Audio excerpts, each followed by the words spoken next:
Hello and welcome to Alliance War Season 48, Episode 10. So we finally got on the positive side of the win-loss ledger with our 5th win for the season. Does put us in Masters, ranked 16th, and we're in a very strong position to, of course, finish in Masters, which was our goal for the season, and winning today will go a long way to doing that. We've got 7 fights in today's war, probably the toughest war I've had so far this season. We've got 6 tactic defenders, a lot of mini-bosses as well, including the final boss. And our opponent is no pushover, it's Legion, so they're a very consistent Masters Alliance. They currently sit, in fact, just 1 rank above us, but we're fighting a lot of strong defenders today. Our team is our 7-star rank 2 Stryfe, our 6-star rank 4 Apocalypse, and our 6-star rank 3 Odin. Now Stryfe does have a synergy with Apocalypse actually, that will pause his shocks after the special 2, but we mainly want it for Apocalypse, which will help him ramp up quicker and get that horseman ability for us. And Stryfe, of course, has the X-Magicka tag, so we'll be needing those passive prowesses for all the tactic defenders we're fighting. Like I said, we're fighting 6 of them today. Now, Masteries are our Alliance War offense setup, so we will actually be starting with this, but then we'll be changing it later in the war because we will need a bit more juice for fighting those last mini-bosses and, of course, the final boss too. But the first fight we have here is his Bishops. This is a pretty simple fight for Apocalypse. We just want to really just ramp him up to get those 4 persistent charges, and this is the perfect situation for us because having Bishop here, because it means we won't need the cable synergy on our team. So because Bishop is a mutant, we do start with 3 persistent charges, and then when we defeat him, we will get our 4th, and then we'll be able to put the Horseman pre-fight on Stryfe. Now I decided to let him throw a special 1 here because I wanted to just develop that Incinerate immunity just for a bit of extra safety, but I did sort of underestimate how much damage the Incinerates would do before the immunity developed, and so we did lose quite a bit of health in fact at the start of this fight, but once I committed to it there was really no turning back. So we do develop the Incinerate immunity there, and I decided to take a bit of a risk there and throw the heavy before the special 2. That does increase the amount of burst damage you do get, but you can see we are actually taking a lot of damage back from that.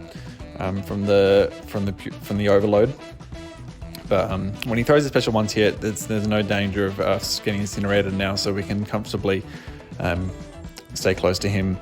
I probably shouldn't be throwing all these heavies, but you can see that we're not really taking too much damage. We are winning the race for sure, but the rank 4 is a bit underpowered for this sort of fight, and it's good that we're only using Apocalypse for the 1 fight here. But we've got all 4 of our debuffs up now, and we hit him with 1 more special 1. And that's good. That's all we need to do for Apocalypse. We can put the Horseman on Stryfe now. But I'm going to wait till after this fight, because the first fight here for Stryfe, we just want to really ramp him up as much as possible. And so if I put the Horseman on now, it might limit the amount of ramp he can get. So we want to basically be able to ramp as much as possible on this Elsa Bloodstone here. This is a pretty standard fight for Stryfe here. And by having those passive prowesses from the tactic, she won't be purifying any of our stun debuffs as long as we have at least 3. So we can safely parry heavy the whole time, or miss a parry there and lose some prowess. But we're up to 4 telepathic charges here, which is good. I probably could have maybe thrown a special 1 and gone invisible to get more charges, but I wasn't sure if we would be able to get back to a special 3 before she died, because it is a rank 2, but she doesn't have too much health really.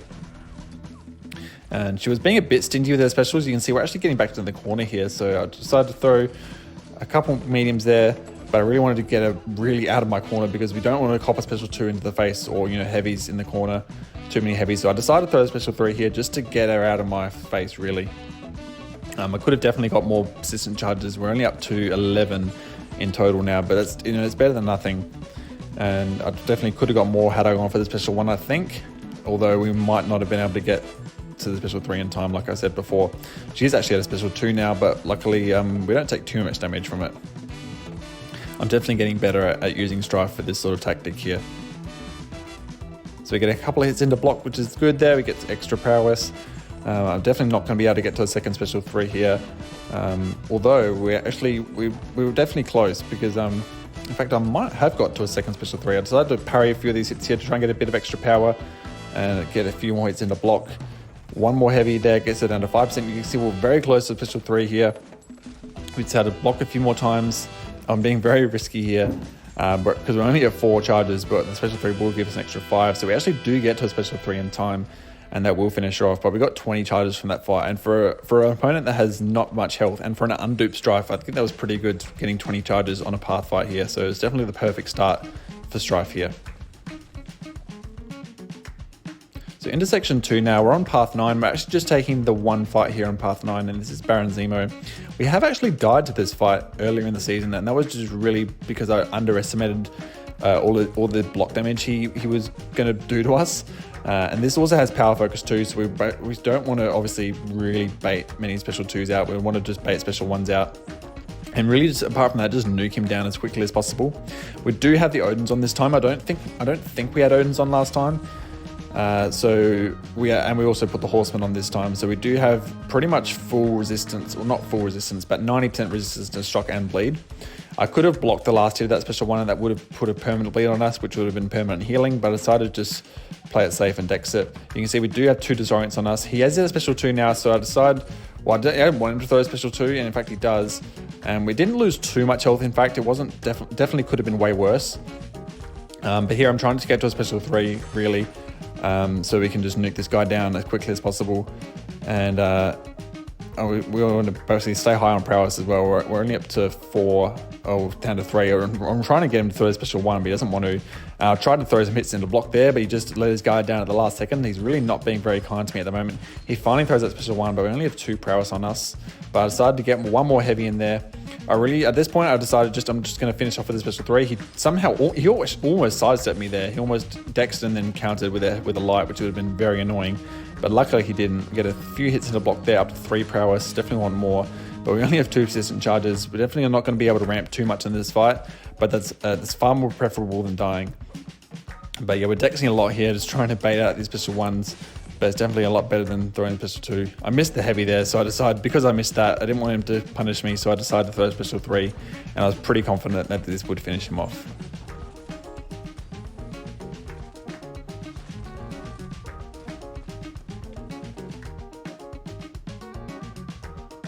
Alright guys, on to the mini bosses now. So the first one we have here is this Nick Fury. Now this is a really poor placement, I think, of Nick Fury. I'm really surprised they placed him here, because one of the nodes here is power focus too, and that really makes Nick a quite significantly worse defender in my opinion, because you can quite easily just push him to special 2 every single time, and he won't be throwing any special 1s at all. Obviously he could have thrown some special 1s here when we're just parry heavying, but he didn't. He got to the special 2 here, and then we can comfortably just keep throwing heavies when he's at 2 bars of power, because he won't get anywhere near 3 bars. And Nick, of course, is a tactic defender as well, so we want to, and this also has bubble shield, so we don't want him to throw special 1s anyway, because if we block that, it's very likely that one of the hits will be unblockable, and then we'll lose the rest of our, the rest of the special will be unblockable as well. But we get to special 3 here. He is at 2 bars of power, but there's no danger, because of power focus 2, there's no danger of him getting anywhere near a special 3. And this will not quite push into a second life, but it'll be close. And we did get about 10 or so charges from this, which is not too bad. And we don't want to get rooted here. This grey timer, when it expires, it will actually root us because we haven't hit him yet. We've got a very clean dex of that special 2 there, which is a perfect dex, yeah. But we're up to 10 bubble shield charges now, so the next hit will be unblockable, so we do have to dex that. In fact, we don't decide to, we have to dex that. And then we get a few more heavies in, which is good. That pushes into his second life. Because of the mutant power boost, we are very close to another special 3. So I was pretty confident that we could finish him off with a second special 3. Unfortunately, we do get rooted again, but I got a very clean dex of that heavy in there. We do want to finish off this fight pretty quickly now, because he's at 14 bubble shield charges, so that block damage will be very bad if we do decide to block. But we get another heavy in there. He throws a special 2 straight away, which is perfect. We do actually parry the last hit of that, because to get a bit of extra prowess, and it was a pretty perfect parry. In fact, we didn't lose too much health. And then the special 3 does finish him off. So we did get close to 20 charges, I believe, which was pretty good for a mini boss there.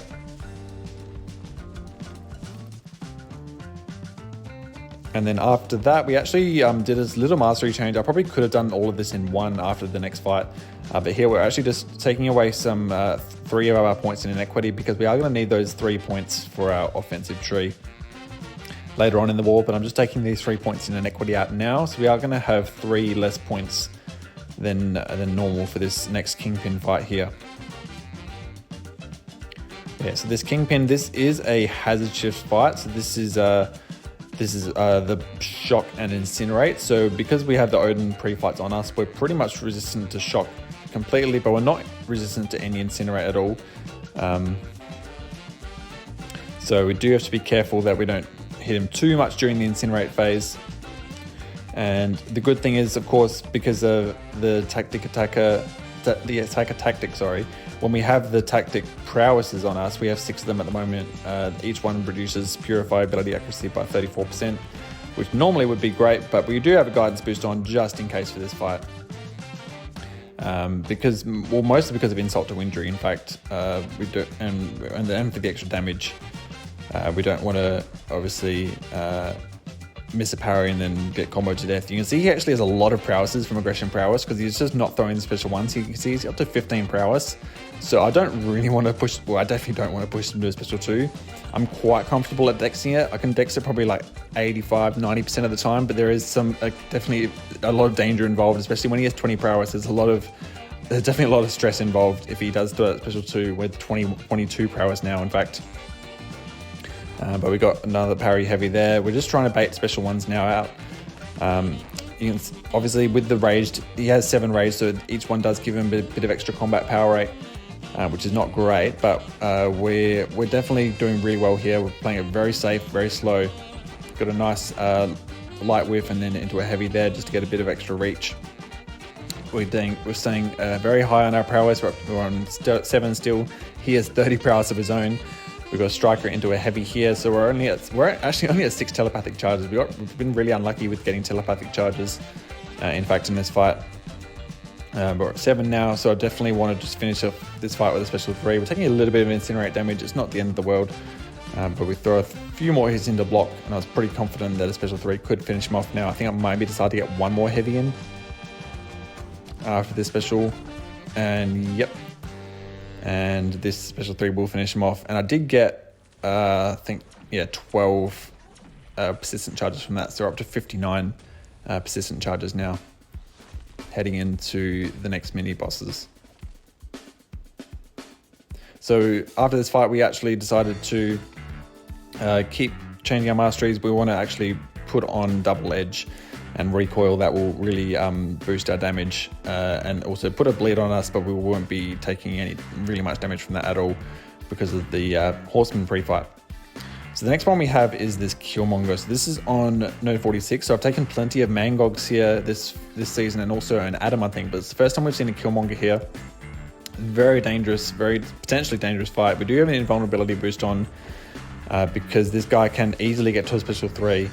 Not only with the debuffs that he gets from when we parry him, but also the aspect of evolution. He can very easily get to special 3. So we do have an invulnerability boost on. We also want to be parrying a lot of special attacks so he can stay high on prowess. Don't want to be dexing too much. So we keep parry heavying. That will give him a little bit extra power, but that's fine. We're happy to get a special 3 to the face because of the invulnerability boost on. He actually did throw a special 2 when it was unblockable and I actually parried it, but we do go unstoppable from the horseman, and it did use one of our invulnerability boost hits. But we throw a special 3 here. This does give us, I think, 10 telepathic persistent charges, so we're up to 69 now. And I'm pretty sure, I was pretty confident this would be enough for the boss, so I decided just to finish him off with a special 2. And I just want to finish this. I wanted to finish this off as quickly as possible because of aspect of evolution. This fight will just get harder and harder to kill the longer it goes on. So I tried to reparry there, but he went for a heavy. But I chained into a special 2 here, and I was pretty confident that this could finish him off, and in fact, it did. All right, guys, onto the boss now. So this is the first time I've ever fought a rank 3 Bullseye boss. I haven't even done this in off season, I don't think. So this is the very first time I've done this fight against a rank 3. So we're boosted to the max. We've got our horseman, we've got our guidance boost. We've got everything. So we're going full balls to the walls here. We've got our power start 1.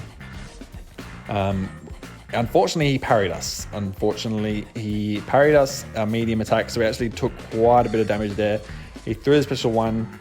You can see how much block damage that's doing. It's crazy. Even against us, fully boosted rank 2, it's crazy. He's got obviously 10 cruelties now. We throw a special 2 here.